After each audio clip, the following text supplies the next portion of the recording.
UP City News। Babar ने जिस मुगल साम्राज्य के पौधे को लगाया था, हुमायूं के समय में थपेड़ों को सहते हुए, अकबर के दौर में सींचकर, जहांगीर के समय तक वह धीरे धीरे एक विशाल वृक्ष का रूप ले चुका था। मुगल बादशाह जहांगीर की मौत के बाद उनका दूसरा बेटा शहजादा खुर्रम 24 फरवरी 1628 में अबुल मुजफ्फर शहाबुद्दीन मोहम्मद साहिब शाहजहां के नाम से तख्त पर बैठा। उस समय मुगल सल्तनत का काफ़ी सुनहरा दौर था। सरकारी खजाने में काफ़ी दौलत थी। बादशाह को आलीशान इमारतें बनवाने का शौक था। शाहजहां के दौरे हुकूमत में ही विश्व प्रसिद्ध ताजमहल, दिल्ली का लाल किला, दीवाने आम, दीवाने खास, दिल्ली की जामा मस्जिद और आगरा की मोती मस्जिद बनवाई गई थी। इन सब इमारतों के अलावा शाहजहां ने एक और नायाब चीज़ तैयार करवाई थी, दुनिया का सबसे महंगा सिंहासन तख्ते ताऊस, जिसे मयूर सिंहासन भी कहा जाता है। तख्ते ताऊस के बारे में कहा जाता है कि इसकी कीमत ताजमहल और दुनिया भर में मशहूर कोहिनूर हीरे से भी ज़्यादा थी। इसे नाचते हुए मोर की शक्ल का बनाया गया था, इसीलिए इसे मयूर सिंहासन भी कहा जाता है। मयूर सिंहासन 3.5 गज लंबा, 2 गज चौड़ा और 5 गज ऊंचा था। पूरा सिंहासन ठोस सोने का बना हुआ था, जिसमें बेशकीमती जवाहरात जड़े हुए थे। शाहजहां ने दुनिया भर में मशहूर कोहिनूर हीरा भी इसी सिंहासन में जड़वाया था। सिंहासन का कुल वजन 31 मन 20 सेर था। उस समय का मन आज के हिसाब से 14 सेर होता है। उसे कई हजार कारीगरों ने 7 साल में बनाकर तैयार किया था। उस समय इसकी कुल लागत 2,14,50,000 के बराबर थी। मयूर सिंहासन को बनाने वाले कारीगर का नाम बेदखल खां था। इतना महंगा सिंहासन न ही शाहजहां के पहले और न ही शाहजहां के बाद कभी किसी ने बनवाया। तख्ते ताऊस को सिर्फ खास मौके पर ही शाही दरबार में लाया जाता था। तख्ते ताऊस एक अरबी शब्द है, जिसमें तख्त का मतलब सिंहासन और ताऊस का मतलब मोर होता है। मुगल राजधानी आगरा से शाहजहानाबाद लाए जाने के बाद तख्ते ताऊस को भी दिल्ली के लाल किले में लाया गया था। स्वर्णकारों के मुखिया बेदखल खां को बादशाह की उपस्थिति में 1150 किलो सोना और 230 किलो रत्नों का भंडार इस नायाब कार्य के लिए सौंपा गया था। कुशल कलात्मक कार्यों में माहिर स्वर्णकारों को सिंहासन बनाने में लंबा वक्त लगा। उस समय इस पर आई लागत का आज सिर्फ आकलन ही किया जा सकता है। इस ठोस सोने के सिंहासन को 2 मोरों का रूप दिया गया था, जो अपने पंख फैलाए खड़े थे।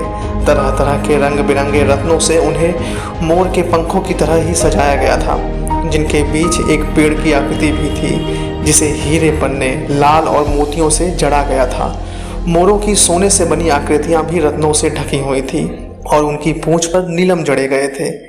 भारतीय संस्कृति की परंपरा में मोर बेहद ही पवित्र पक्षी माना गया है। आज भी यह हमारे देश का राष्ट्रीय पक्षी है। यह स्कंद भगवान का वाहन भी है। इस सिंहासन का निर्माण भी इसी तरह से किया गया था कि उस सिंहासन के नीचे थोड़ा पीछे की ओर 2 मोर और आगे दोनों बाजुओं पर 2 बेहद सुंदर मोर अपनी चोंच में रंग बिरंगी झिलमिल करती मोतियों की लड़ी को दबाए हुए, अपने पंख फैलाए हुए इस प्रकार दिखाई देते हैं मानो ये मोर ही इस सिंहासन के वाहन हों, इसलिए इसका नाम मयूर सिंहासन था। सिंहासन के बीच में फारस के शाह द्वारा भेंट किया गया एक बड़ा और अनमोल हीरा जड़ा गया था। फ्रांस के यात्री टैवर्नियर ने अपनी यात्रा वृत्तांत में इसका वर्णन करते हुए बताया है कि यह सिंहासन बादशाह के आराम को ध्यान में रखते हुए 6 फीट गुणा 4 फीट के आकार का बनाया गया था, जिसके आसन की ऊंचाई 5 फीट थी और वह एक तख्त का रूप लिए हुए था।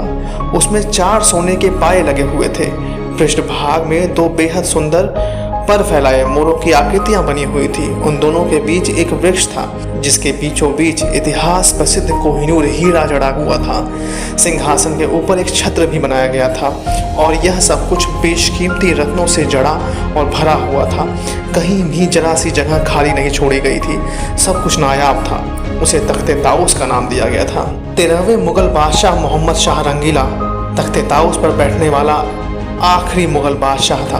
उसके दुर्भाग्य से उसकी रंगीन महफिलों पर ईरान से चली हुई नादिर शाह नाम की आंधी कहर बनकर टूट पड़ी। हालांकि मोहम्मद शाह की फौज नादिरशाही फौज से दोगुनी थी, लेकिन मोहम्मद शाह रंगीला की फौज में ज़्यादातर रसोइये, बावर्ची, गवैये, तबलची और कारीगर थे। मुख्य लड़ाकों की संख्या बेहद कम थी। करनाल के युद्ध में सिर्फ 2.5 घंटे में फैसला हो गया कि अब दिल्ली की गद्दी पर कौन बैठेगा। लेकिन नादिर शाह हिंदुस्तान पर राज करने नहीं आया था, उसे केवल अपनी लूट के माल आसबाब से मतलब था।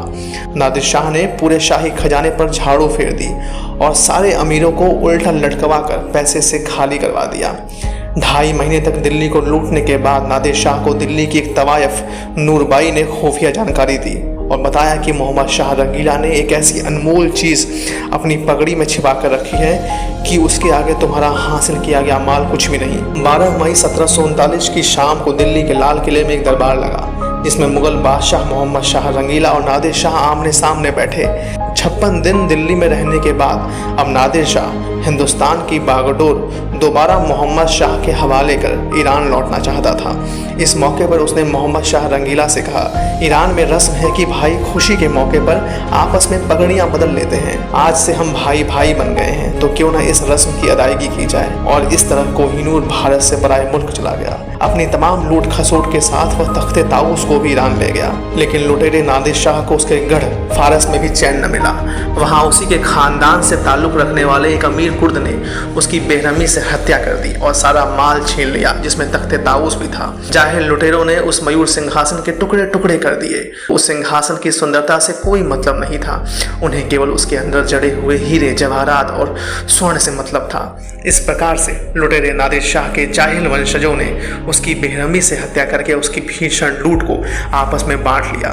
लेकिन समय ने फिर पलटा खाया और ईरान की हुकूमत आगा मोहम्मद शाह के हाथों में चली गई। उसने नादिर शाह के वंशजों को पकड़ पकड़ कर अमानवीय यातनाएं दी और उसने नादिर शाही लूट का सारा माल कहाँ रखा है यह राज भी उगलवा दिया।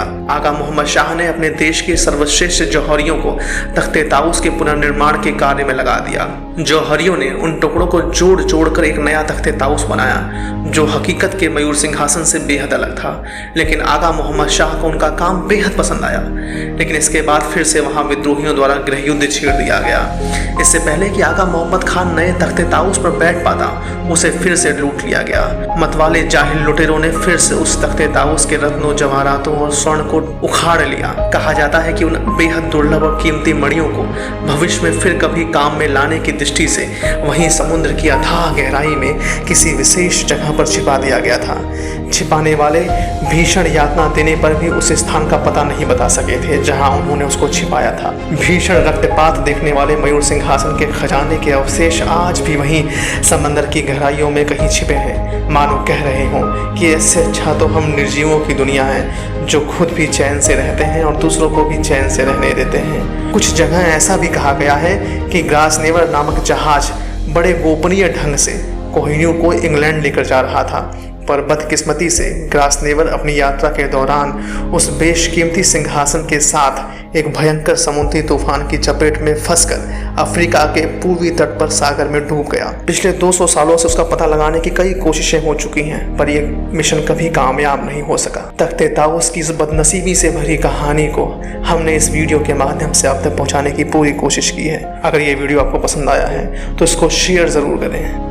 उत्तर प्रदेश की हर बड़ी खबर पाने के लिए डाउनलोड करें यूपी सिटी न्यूज के एप्लीकेशन को। अब प्ले स्टोर पर भी उपलब्ध।